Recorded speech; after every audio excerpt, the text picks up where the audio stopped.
2011లో మొదలైన జగన్మోహన్ రెడ్డి కేసులు ఇప్పటికే సాగదీస్తానే ఉన్నారు, ఇంకా సాగదీస్తానే ఉంటారేమో. అసలు ఆ కేసు తేలే అవకాశం ఉందంటారా? ఎవరికి అవసరం? ప్రజలకు అవసరంగా. ప్రజల మరి అతను ఎందుకు గెలిపిస్తున్నారు? మొన్న ఓడిచ్చారు, స్పష్టంగా తీర్పు ఇచ్చారు. అతను ఎందుకు గెలిపిస్తున్నారు అన్న? పార్టీని కాదు. అతనంటే పులివెందుల భయపెట్టో రౌడీజం చేసో రకరకాలు గెలిచి ఉండొచ్చు కదా. ఇక్కడ ప్రజల అభిప్రాయంతో కానీ అతను చేసిన దోపిడీతో సంబంధించిన విషయంలో కానీ అధికారులు న్యాయస్థానాల తీర్పుల గురించి మనం మాట్లాడవచ్చు, కానీ న్యాయమూర్తుల గురించి మనం మాట్లాడలేం. ఈరోజు పట్టాభిరామ్ గారు ఆయన బదిలీ అయ్యాడు, ఇంకొక ఆయన వచ్చాడు.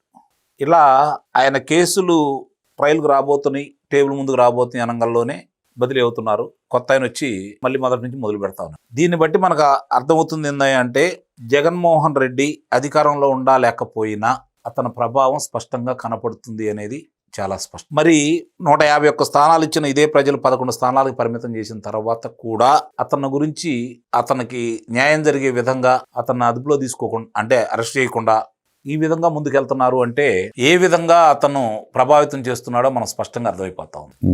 నేను గతంలో చాలాసార్లు వివేకానంద రెడ్డి గారి హత్య గురించి చెప్పాను. సిబిఐ జగన్మోహన్ రెడ్డి, అవినాష్ రెడ్డి చెప్పినట్టు నడుచుకుంటుంది తప్ప సిబిఐ విచారణ చేసి ఇదిగో వీళ్ళు దోషులు, వీళ్ళు తప్పు చేశారు, వీళ్ళకి శిక్షలు వేయండి అని చెప్పని స్వతంత్రంగా రామ్ సింగ్ గారిని ఎప్పుడైతే మార్చారో అప్పటి నుంచి కూడా జగన్మోహన్ రెడ్డి ఏం చెప్తే అదే జరుగుతోంది. అతను చెప్పినట్టే నడుచుకుంటున్నారే తప్ప ఆ కేసు కూడా నీరుగారిపోయినట్టే ఉంది.